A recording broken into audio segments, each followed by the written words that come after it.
All right, welcome back to a brand new video of the Target Individual Program, Target Individual Experience. Let me tell you, what a night. Got in the house last night and, I was just talking to my grandnephew. He's 24 years old, right? 24 years old.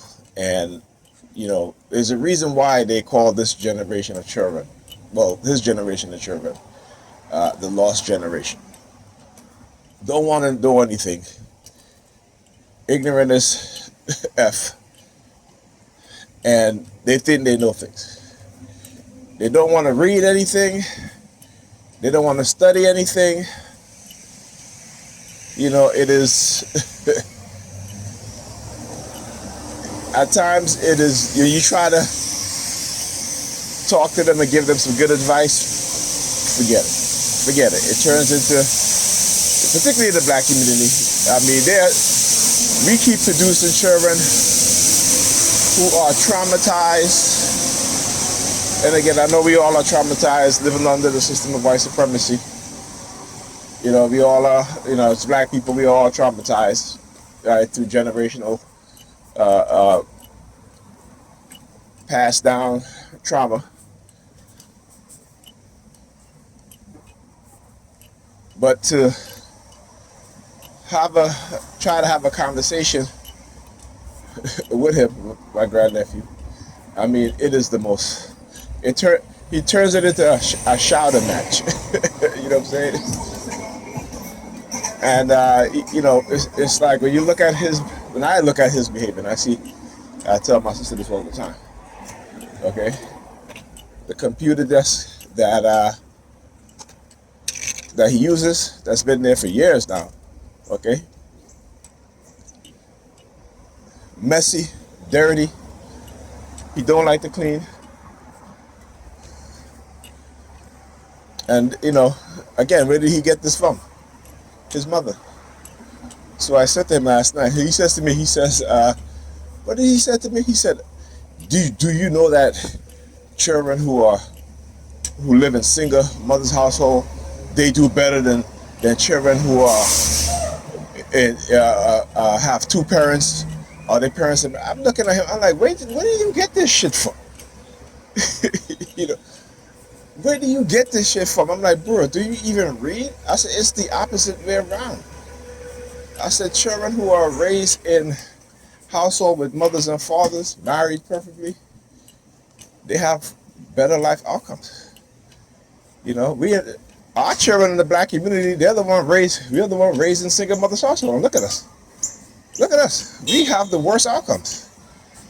So then he's like, look at my son. I said, first of all, my son, yeah, he lived with his mom, right? But I've always been active in his life. Always been in my son's life, right? But when he was young, always been in his life, okay? So I said to him, I said,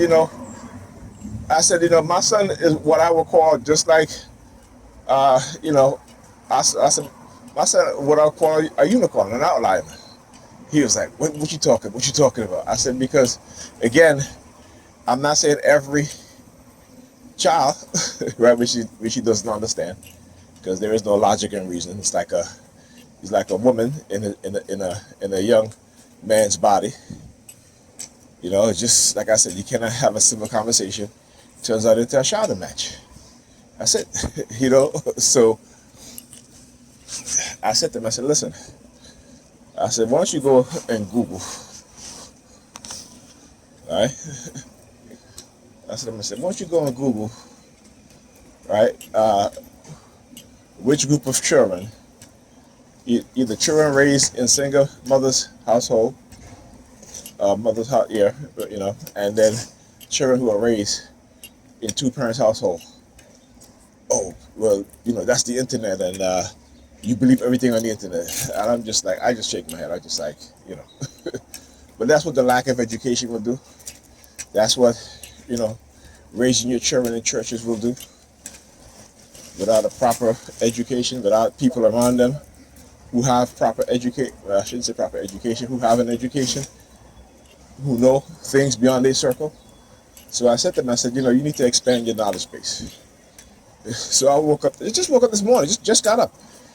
And he's talking to my nephew, right, who he disrespects all the time. And that he's older than him. My nephew is, 5 years younger than me?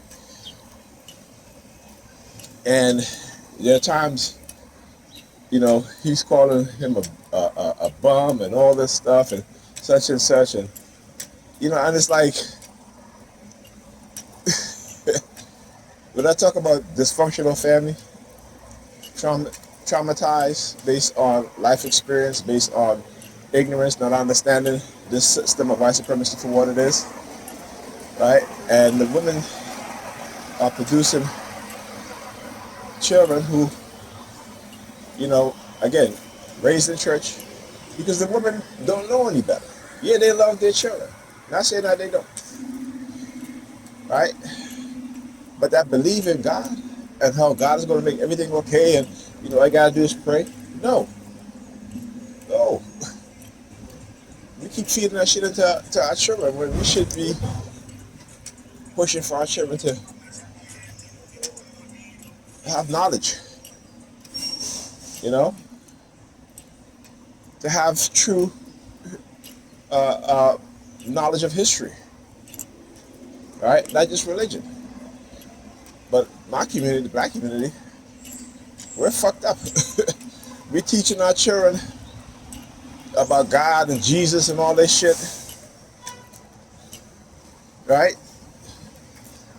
We're not pushing them into STEM. We're not, and again, it's not our fault because we're conditioned not to. Because we know that the more our children are educated, is the less likely they'll remain a Christian or remain religious. So like I said, as the black community, we put religion over every damn thing. So what I'm saying, bro, go and read, go and learn something besides, what's inside your small little bubble. That's a problem, right? There's a pushback. There's a pushback for knowledge. So, he looks at, he said to me, why don't you, just, you always studying, you always reading and something like that, as if that's a bad thing. You know what I'm saying? As if that's a bad thing. And again, I don't read as much as I want to because I literally can't. But that's something that he doesn't understand. So then he's like, bro, that they got people who got one leg and are working. I was like, okay, so what kind of work do they do? Yeah. And then on top of that, they're not in pain all the time. Okay. Not like I tell him. I said, I can't do any manual labor. I said, I end up in a wheelchair with my injury. Yeah, there's people in a wheelchair who works. I said, yeah, that's fine, but guess what? They're not in pain all the time. Right? And then everybody, and here's the thing. So he goes, well, I work and this and that. I said, bro, when I was your age, I worked too. I was working too. You're not doing anything that I haven't done. You know what I'm saying?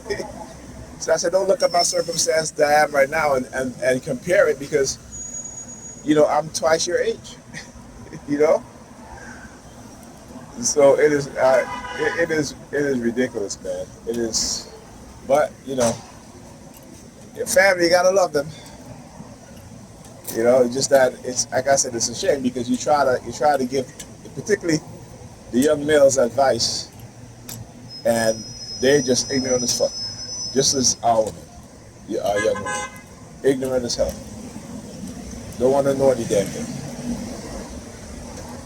So, I'm just like, and even like I said, I got up, I said to him, I said, you still on this, man? Like we had this conversation, it was over. You still on this? And it kills me because he has my nephew again. My nephew's like 5, he's listening to me. I just like, wasn't like last week he was calling you a bum ass nigga and all this stuff and such and such. That's the type of language he uses against older people that are twice his age. right? So the lack of respect, and he is proving my point that I've been telling him, but he doesn't see it. So I could, because I told him, I said, listen, man, I said, at your young age, stack your money up, go work, because these women today, these young women today, are, they want men that making six figures. So out of me telling him that, you know, that was like a trigger for him, and I was like, okay. But I could tell the trauma, because I've told my sister, I said, y'all need to get time to get therapy, and I've told her this years ago that he needs therapy, right? This is my same grandnephew that I took him when he was what was it, 11, for 2 years. I had him stay with me, and to help to just give his mother a break. Right? But like I said, these young people today, man, unbelievable.